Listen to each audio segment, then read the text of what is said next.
Hello and welcome to the Communities Connected podcast. I'm April LaMon, the CEO of Alisand. Today, I'm delighted to have Edie Weintraub join the podcast. We recently met at the John Burns New Home Trends Institute conference, and I was just struck by her energy and her perspective on how to really bring hospitality and retail into our master plan communities. Edie, welcome. Thank you so I'd much. love you to start by telling us a little bit more about yourself, your company, and how you came to be. Yeah, thank you so much for having me, April. Well, at Terra Alma, we like to sit at the intersection of people, food, and place. And that's where the magic happens. If you look at any architectural drawing, the color for retail is often, do you know what color, April? It's red. And a lot of folks might think, oh, that means you're bleeding or it's, intense. But to me, it's very much the corazon, the heart of where people are coming together to break bread, to connect with one another, to commune. And that's where the magic happens. So we are community advisors and retail brokers. And the name of the company is Terra Alma. So Terra is Italian. It means dirt, ground. Alma is Spanish for soul. And I wanted that influence within the company to help our team and those that we work with understand that we are internationally influenced. It is so inspiring to travel the world and take back those pieces that you observe and experience along the way into the work you do. And so I'm very proud to have been to 29 countries, and that list will continue to grow, but it very much influences the people I get to work with, the types of products we put together, and all of it is just really magical. So our advisory practice includes market intelligence, master plan community developers, mixed use developers, and then we also work with cities and municipalities. We help all of these clients know how to recruit restaurants and retail that stick and bring people together. And then the brokerage side of our world, we advise local and emerging brands, and then we also help them think through their exit strategies. So we are not transaction brokers. For us, it's not about the paper. It's about the heartbeat that we get most excited about. And we like to think about the bakery that transforms an entire block because they're baking with hearts. Or a food hall that becomes the new living room of a neighborhood. That tenant-driven hospitality becomes the anchor, it becomes the glue, it becomes the reason why people want to go to a certain place. So I think that all of that kind of sets the tone. And my term this year is that we need more we. Ooh, talk more about that. Yes. I think it's heartbreaking that we have become the loneliest society because we have our individual cars and we have our individual phones. You're basically walking around with tech in your pocket, a computer at all times. And for me, I'm just driven to bring people back together, which is why a lot of my history, and even when I first started in the industry, I spent 10 years in hospitality. I was every role except for the chef and the bartender. And part of that's just because my parents grew up eating and having desserts and not necessarily drinking. So I don't know the first thing about alcohol. But I know that, it has in the past brought people together. So what I really enjoyed doing in the world of hospitality is while I worked every role except those two, I loved being expo and working with the chefs and decorating the plates and running it out, but then coming back and enjoying, as Anthony Bourdain would say, the pirates in the kitchen. They're just so fun and boisterous and humorous. And then what ultimately I found myself really loving is being the host of a restaurant because I was welcoming people in. I was that first experience. I was that first touch. And then in the evening when they leave, I get to say goodbye. I'll hold the door for them. Hope you have a great evening. And it was really beautiful because I would work this one restaurant brunch every Sunday for probably 2 years. And I had families that would come in consistently every single Sunday. And it was just beautiful to see, the grandparents, the parents, the grandkids, and they were all going out for brunch. And they came to the same restaurant all the time. And every holiday season, they come by and they're like, you have taken such good care of us. We really appreciate you. We look forward not only in dining here, but also seeing your smiling face when we're here on Sundays. So thank you for what you do. And, they sent me like $50 or whatever. And this was when I was in my early 20s. So it's just very thoughtful, but it showed me just how joy and a smile could mean so much because you don't know the person across from you, what they're going through. And just to give them a smile, it's free. And hopefully you get a smile in return. Yeah. I love this notion of the season of we. So much of the conversations that we have with master plan community developers is all around how do we not substitute the idea of community with technology? I think we have enough of that.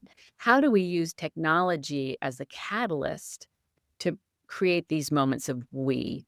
Let's talk a little bit about what you're seeing in master plan community development, the work that you're doing there, where you see the opportunity to maybe create some mind shifts or reframing of how we think about amenities and lifestyle. Yeah, no, I really appreciate that question. I think that there's a lot of thoughts in regards to amenities that go into master plan communities because we're trying to increase the quality time that we have with one another.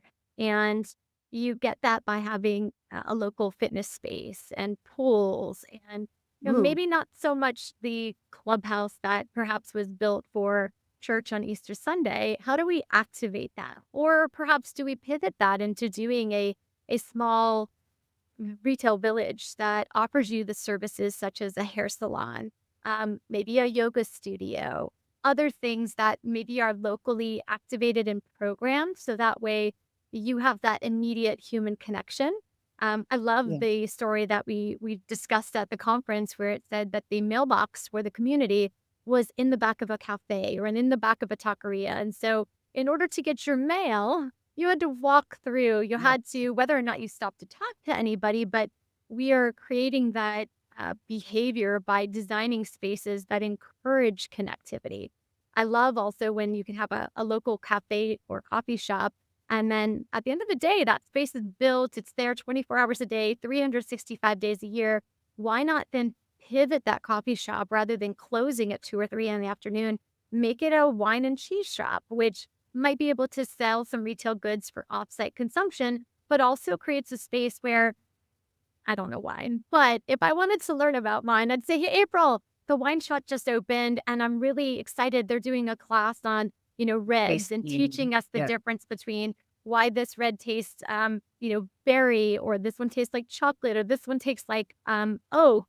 Let's go learn, right? Because if we have that shared experience where you and I both learning about wine and having a nice bite to eat, we might also meet some other people who maybe don't know Yeah. enough about wine as we do, but we're just there to have a good time and hopefully Yeah. absorb, but also have that shared experience, that memory that will forever be with us. And, you and I might not see each other for a couple months. And I'm like, April, we need to go do the white wine class. Come with me. We had so much fun. So I think it's important to think through, beyond the traditional clubhouse, how can we activate those shared spaces for other uses? So we're working on a project right now where we've got a ground floor cafe and restaurant.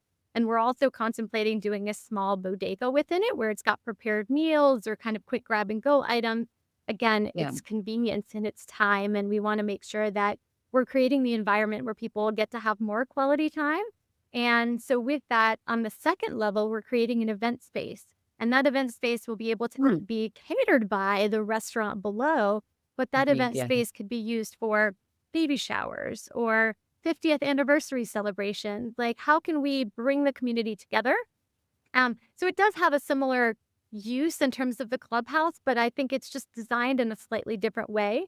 When we initially were working on this project, the architects came up with a 10,000 square foot building, and I said, "Guys, I love it, but we don't need that much space." And so I helped them claw that to be closer to about 3,000 square feet because if you make the space Hmm. smaller, we will immediately then have the need to do other spaces within this, town village. And we want to make sure that it doesn't feel overly spacious where it feels empty and Yeah. quiet and inactive. And so let's make it smaller. And then as soon as we see the activity start to pick up, maybe we end up doing our live work units where we encourage a baker to Mm. buy the unit. They either put their office or maybe they live upstairs and just again kind of bring us back together in creating that smaller space because if it feels too vast, we as humans just don't feel safe and comfortable. So there is that magic sauce of what that size needs to look like. And that takes deliberate planning, Of right? course. Because what you're talking about in my mind are these micro moments. And where you're taking existing behaviors and infusing more layers, like walking out to get the mail. Your example of having to walk through a cafe or a bookshop or some type of space with another purpose is adding texture, is adding layers to that experience. Um, the experience of getting the mail is something that we all do. So how do we create more layers in that experience that promote that kind of opportunity to just bump into someone, have a chance to share a smile, have a cup of coffee? I love that because in addition to the mailbox story, I appreciate that more and more master plan communities are more intentional about their bike trails and walking trails and finding a means to ultimately connect the entire development, which in Yeah. many scenarios is a 10-year long development. So let's start with the small section and then continue to add to that because my son, I love him. He goes, Mom, I want to go bike riding along the river. And I said, What? I've been driving all day with the client. The last thing I want to do is get in my car, throw your bike in there, drive 15 minutes down to the river so you can ride your bike along the river. I know you love the river and you're there majority of the time for rowing anyway, but again, that friction, right? If it's in our backyard Right. and it's already there, it's much more accessible and we have less of an excuse to go out and bike or walk. But also it gives you Mhm. that opportunity to serendipitously run into a neighbor. You might see someone that has a golden retriever and you've got a poodle and they all of a sudden are having a good time and playing with one another, but yet you didn't know this neighbor before. And so all of a sudden you're given the Right. opportunity to strike up a conversation. I think that's magical.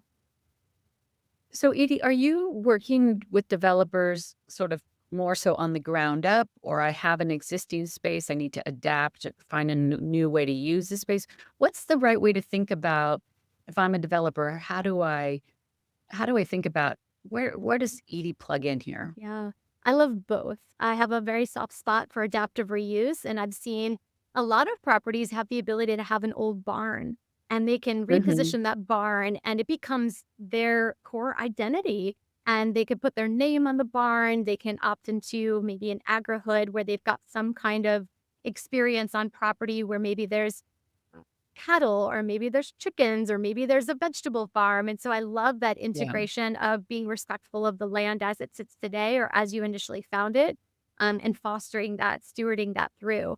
Conversely, I love working And with, Newfield, yeah, I don't know if you know the Newfield project in Martin County, Florida.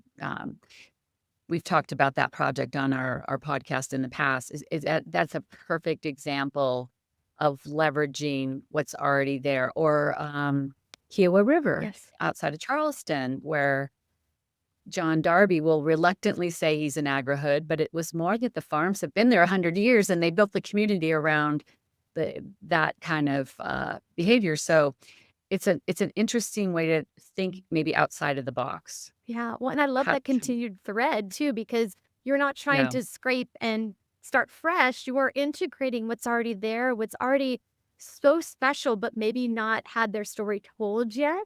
And that Yes. connectivity where you could go again to the vegetable garden or to the cattle rancher and get fresh beef. I mean, I have a farmer in Georgia who says he will not sell his beef to someone in Colorado. And I said, "Well, Farmer Wayne, why?" He goes, "Well, if you don't eat where you are, then you will not build up the immunity and what you need to protect yourself in that environment. So Mhm. it's essential to eat locally and it will help you fuel your, any potential allergies. I mean, eating Yeah. honey locally is really what helps you build immunity to any potential allergies because the bees are harvesting, creating that honey from local pollen and hopefully, then Yes. you're immune to whatever might happen in that upcoming season. Mhm. That's such a great point. One of the things that I've learned about you, Edie, that I think is really important for this audience is it's one thing to reshape the envisioned amenity and lifestyle plan. It's another thing to consider the ongoing operations, right? The developers we work with, they're not technology people. That's why they turn to us. And they're not farmers. And that's why they turn to experts in agri-hoods. The challenge always is, well, it could be great while I'm there, the developer's there, but the minute I walk away, have I really envisioned the ongoing operations of that space. And talk to me a little bit about how you view that question. Yeah, no, I think it's really important because how do you maintain that identity, that soul, that energy that you started with? And a lot Yeah. of that comes in with, maybe the HOA or the community liaison that kind of stays on and helps carry that thread through. Where Hmm. I typically come in is in terms of the food and beverage, the service retail, maybe some light medical where the local dentist is there. And we've approached it in a couple of different ways where either the spaces stay on and that developer maintains ownership, or there's an Mm. opportunity to pivot that ownership into maybe like a community trust where they're very thoughtful and intentional about seeing that the rental rates don't excessively get out of control. We've got a community that we're working with right now on behalf of the city that the city was built out about 20 years ago, and they've done such a great job in continuing to evolve that city. It's downtown, it's walkable, and there is a piece of property, I'm sorry, a whole commercial section of it that's owned by a REIT, a real estate investment trust. Hmm. And there's a space that has sat vacant for 4 years. And it's at ground level, it's in front of everyone. The people at the city level, they go, oh, space is still sitting vacant. And the conversations with that REIT are, well, we have not budgeted money to build out the space. We don't want a local operator that might not have a good business plan. We don't want to put a lot of money into the space. And so, unfortunately, the space is sat vacant for 4 years. So, we're currently trying to help that city go through evaluating maybe a community land trust where they acquire that commercial corridor, put it into a community land trust where they're encouraging the local community to invest in and be part of it. Of course, it needs a steward to kind of oversee it and manage it, an asset manager, et cetera. But the ethos of that is we want to create a downtown that's not overrun with big property owners that have no connection to the local community, and they don't Yeah. understand that we have this phenomenal baker and we don't have a bakery in downtown. How can we get this baker into this space? And I think through the local community, you have an ability to activate on that. So that's kind of the thought process that we're putting in place where, the developer builds out the project, they've finished up selling all the units, they want to move on. How can we put the platform in place to make sure that that ethos of where we started continues beyond? It's sustainable. Correct. Yeah. And, the developer may choose to keep it. They may be moving on to their next project. Uh, HOAs typically don't want to be in the business of running retail. Yeah. So that's very interesting conceiving the type of entity you create from the beginning with the end in mind in terms of creating that sustainable structure. So it's not a burden on the community. You don't wind up with DBS. I've heard this expression before. You have a dead building right in the middle of a vibrant, an investment in creating vibrancy. So I love that you approach this with the mindset of what's the long-term success strategy for all of the different stakeholders in this process. And certainly, the future residents want a space that feels alive, um, and has that sort of ongoing vitality to become that focal point, that meeting area. So are there any other components that you would say, let's just, envision that we're creating a master plan community. We might be, it might be very often outside of the core retail band. And I know that it would be an attractant to potential buyers to know that there's, even the seeds of an up and coming, maybe mini retail area. Like, how do I think about that financially? Because I mean, we Right. we want that entity to be successful. We don't want it to shut down. We want it to become part of the fabric. There's a lot of factors there. How do you step in and bring your expertise into those questions? Yeah. I love doing things incrementally because inevitably these projects are often 10 years long. And so, how can we Right. start to seed that foundation? So, we've worked with a Yeah. developer in Texas to talk about what is that day one experience. And we've created a pocket park. And in that pocket park is not necessarily a playground, but we have these mounds that, the kids can climb up, they can roll down. You and I could sit there and, look up at the sky and cloud watch. And so, it's it's not age restricted in terms of how it's being offered as a space, and it's not um, for a single use. And so we're Yeah. encouraging builders, for individual builders, to build 4 unique model homes. And then that pocket park is right outside.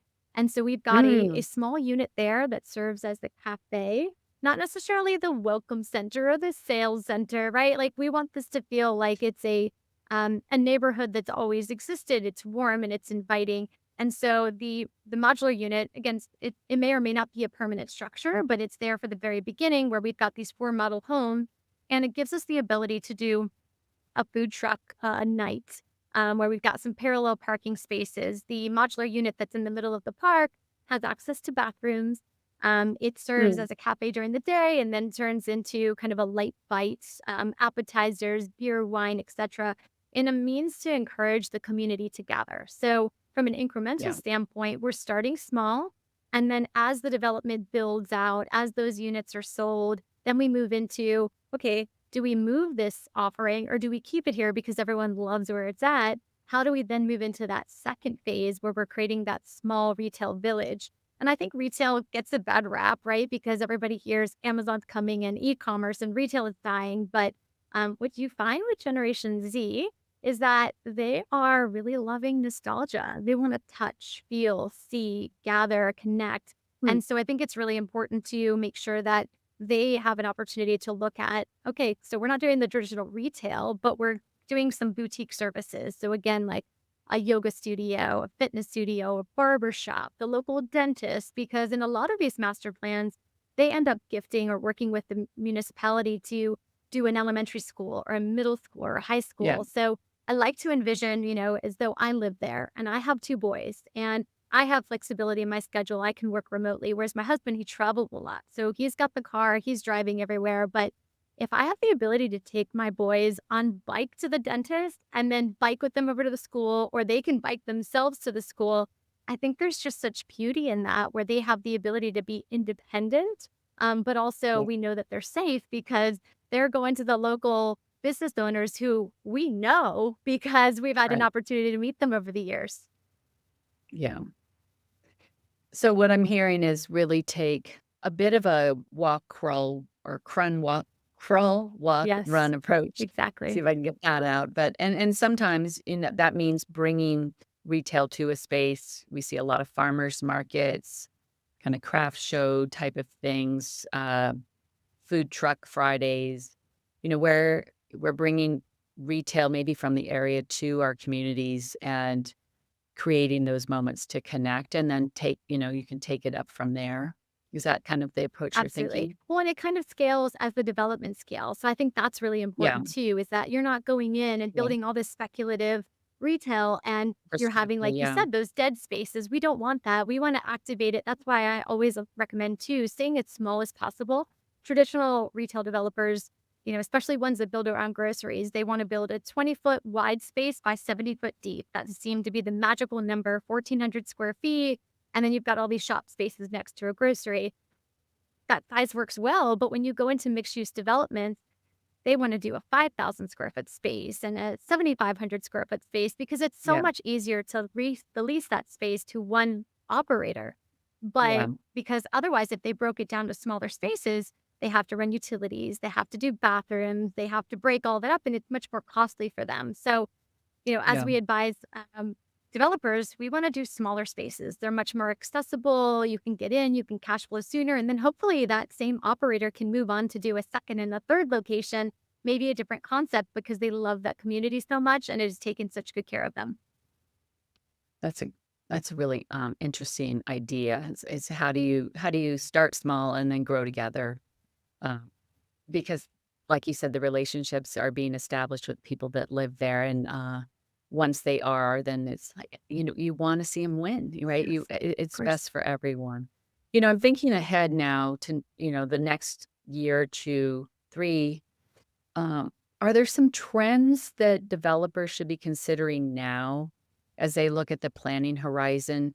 And that could be, I'm doing that early ideation, design charrettes, Yes. or I'm, maybe let's start there and then we can kind of move like I'm midway through, or, How do I think about a welcome center or sales center today? Do I do what I've always done? How do I embed these thoughts into my planning process? Yeah, no, I think the way to lead is with hospitality at the core. I Hmm. hope that a good portion of our listeners have had a chance to, if not stay at a Ritz-Carlton, read about them, understand that we are all ladies and gentlemen serving ladies and gentlemen. And so I feel like that the love of hospitality and serving others has maybe lost a little bit post-pandemic. I think we maybe don't really understand how to interact with one another, and I'd really like to help cultivate and bring that back. So hospitality at the core, right? We want you to be here with us. And so again, going back to that more we. So welcome centers. I recently came across a property where they didn't have a true sales center. They didn't have any humans sitting there. They had a coffee shop, and then they had the little sales area where you could plug in your information. You could go self tour some of the models. But I feel like in those instances, you lose that connectivity, you lose that feedback, you lose that warmth and hospitality. And so part of what we've been doing is setting it up in a way where whether that coffee shop, that welcome center, whatever, it becomes almost like a living room. And those people are then cross trained to help guide people. Hey, welcome into our home. We're so glad that you're here. What are you looking for? Let me get you an espresso. Let me share with you kind of what we have and why we're different and why Yeah. you are welcome here. So I think it's been beautiful to see the tech support, but I still feel like we need that human element in there. So from a Hmm. trends perspective, how can you create that living room, that environment that welcomes people in and really has that hospitality at the core? I think that's really important. I like also the opportunity to contemplate some live work units, right? Again, if we're fostering a local operator, sometimes it's Yeah. cumbersome to not only have the money to open and operate that business, but then also to buy a building. And nothing is a better feeling than writing yourself a check as a business owner where your business is writing you a check to pay rent. I recall back in the 80s, there was a commercial for Dunkin' Donuts, and the guy would wake up kind of groggily and he's like, "It's time to make the donut." And it almost felt as though he was going downstairs from where he lived to make the donuts. And I don't know Hmm. about you, but I think any baker that's waking up at 3 or 4 in the morning to make homemade Yeah. croissants for us, I love them. And so can we make them be even if they don't live in the community, maybe they want a little bit more distance, could they have that asset to allow them to grow into other locations where they have their bakery at the base and maybe they have an office above, or maybe they rent out the space to someone that is not quite ready to buy in the neighborhood but really wants to be in the neighborhood. So I think that's really Yeah. important. I've heard you talk about food halls, and I've heard that come up in many of these kind of design charrette forums around how to actually do that. I've been to several. Of course, Italy is probably the most famous one in New York, but there's one in New Orleans that kind of took an old church and revamped. They're pretty large, right? I think we might be a little intimidated by the idea of how large these spaces are, or the ones at least that we recall. Is there a mini version of a food Absolutely. hall? I'm so glad you What is asked because I have finished just curating one about a year ago. So my team and I Okay. love food halls. We love, again, a space for people to come together where they can have a shared experience over food, but a variety of different cultural cuisines. So Yeah. we just recently finished up a micro food hall. So these two gentlemen, they were working at a brew pub. They said, "We're going to buy this building. We want to do the bar. We know beer, we know wine, we know seltzer. We'll have all of that on, but we don't know food." And so because we had worked on 5 food halls, they said, "We need to hire you. You probably already have a list of vendors that would work well here." And it was interesting the feedback from the vendors because some of them liked being in bigger food halls because they had consolidated marketing. They didn't have to clean toilets or wipe off tables. But this one in particular, I love because it's right across the street from a city hall. And so you have the main dining room that they all share, and I was able to source a taqueria, a barbecue restaurant, and a burger shop. And then one of the wives of one of the founders, she wanted to do a coffee shop. And I think it was so well done because she did the coffee shop at the front and she had a little walk-up window. So before the rest of the space was open, they had all the seating outside and she could just run the walk-up window. But it's been really beautiful to see that even while these vendors were building out their spaces, they would do pop-up events. And so they would bring their food truck or a smoker. And so they were already starting to Right. incubate that community with what they had to offer until their space was built out. So there is a way to do it in a smaller setting. Those larger food halls are very expensive to build, but what I help Yeah. them with is design the space, work through the delivery conditions. So I encourage them to provide the grease trap, the hoods. The more that you could take off of I those repeat that. emerging brands template in terms of their responsibility, because they want to get in, they want to operate. They don't have a Right. construction team to go around and build out their spaces like Chipotle and Five Guys do. They come in, they operate, they serve really good food, they take care of their team, they Yeah. take care of their guests. So the more that we can do on that construction side for them, the better.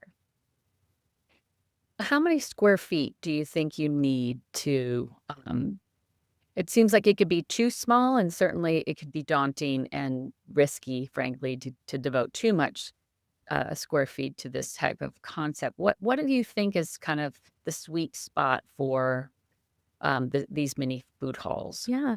I think it's a matter of understanding the overall area, right? Because a lot of Okay. projects are happening in areas where there's already some residential density.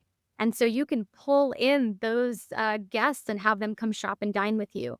But if we're starting something new, I would say Hmm. on the smaller side. So the micro food hall that we worked on was just about 3,500 square feet. And we ended up with 4 stalls in it.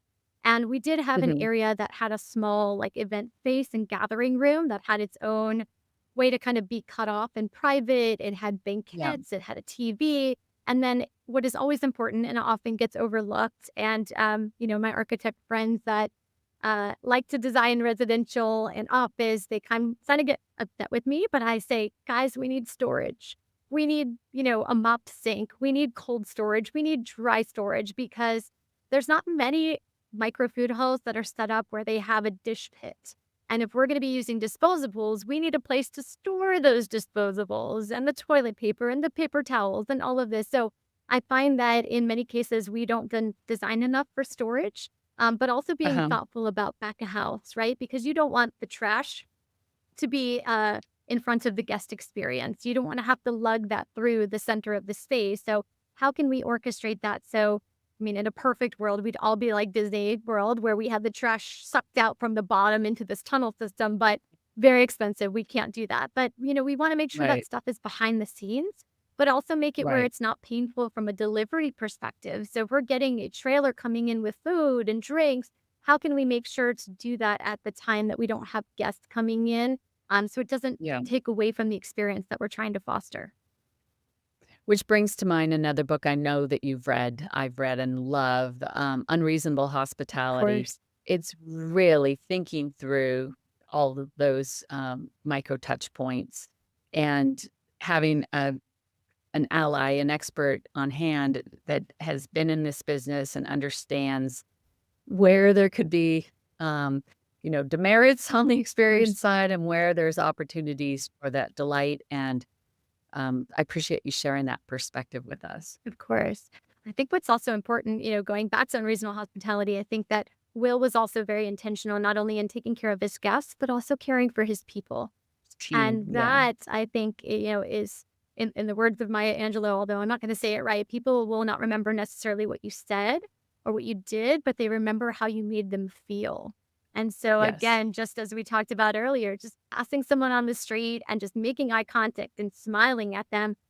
It could even be with the stranger, but hopefully you added a little bit of joy to uplift their day.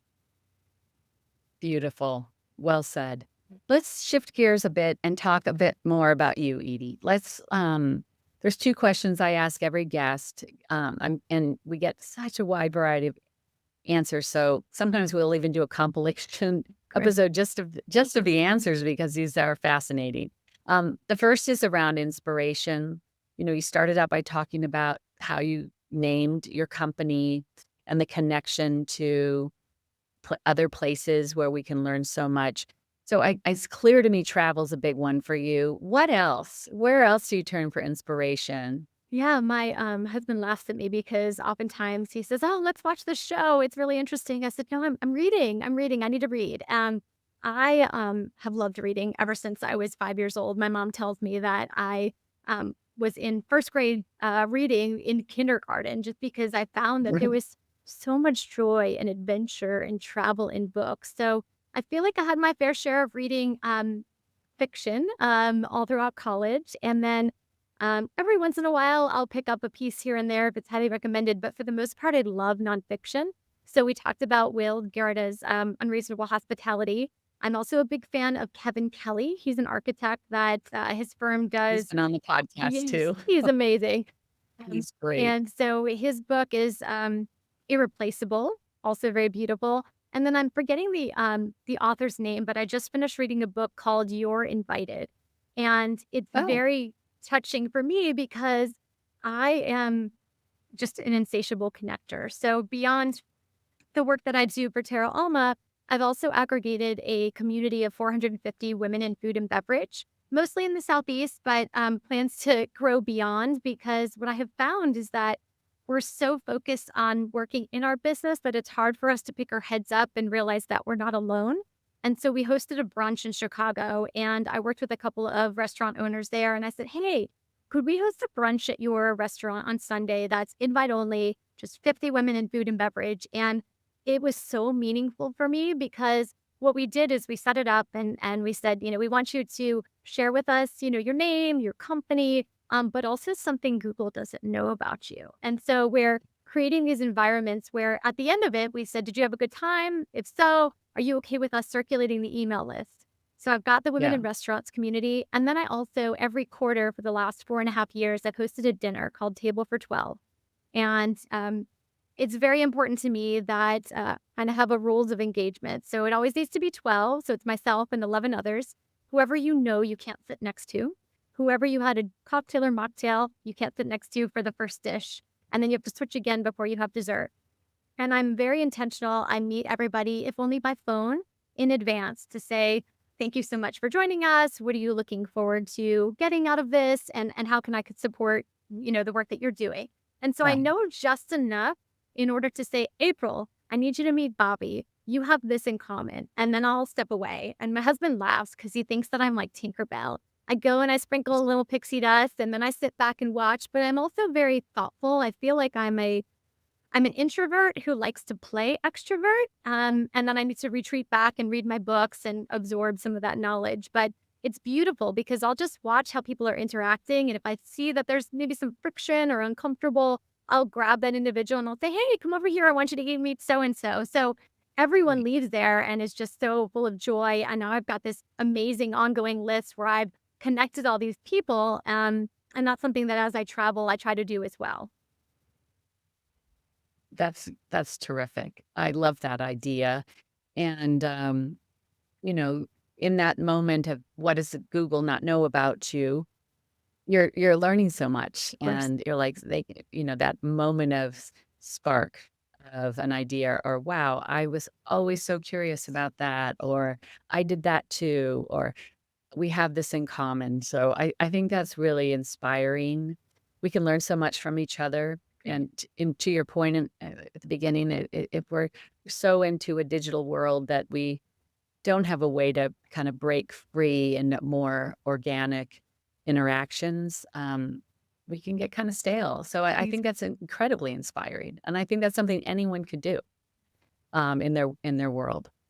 Um, the second question, Edie, is really more reflecting on the advice you'd give yourself at, say, 25 years old. Knowing what you know now and the experiences that you've had, clearly it's a different world today than when we were 25, but what advice would you give? Yeah, to me, I've got two things that I think are really important to share is that relationships are everything. That you should be good to people, help one another, because you just never know when you're going to bounce into someone again. I mean, there's people that I grew up knowing in high school, and maybe we're necessarily close in high school, but through our career trajectory, it's taken us in different directions. And there's been a couple people that I reached out to, and I said, hey, we were in high school together. Do you remember X, Y, and Z? And so we'd find a piece that we reconnected on.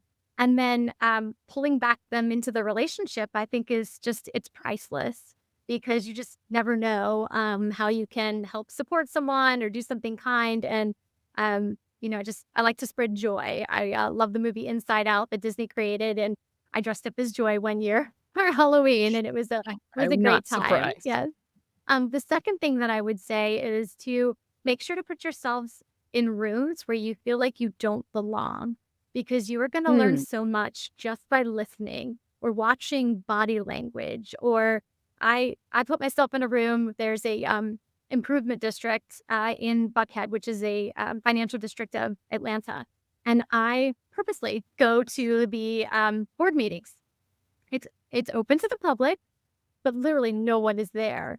And I go and I get to bump elbows with like the president of Simon Properties and the developer who does X, Y, and Z. And just the fact that I opt to show up because I want to learn, all of a sudden I get access to people that I may have never had the ability to connect with in any traditional setting. So I think it's important again to just be curious.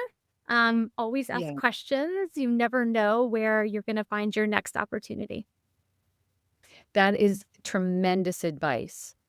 Put yourself in rooms that you don't belong.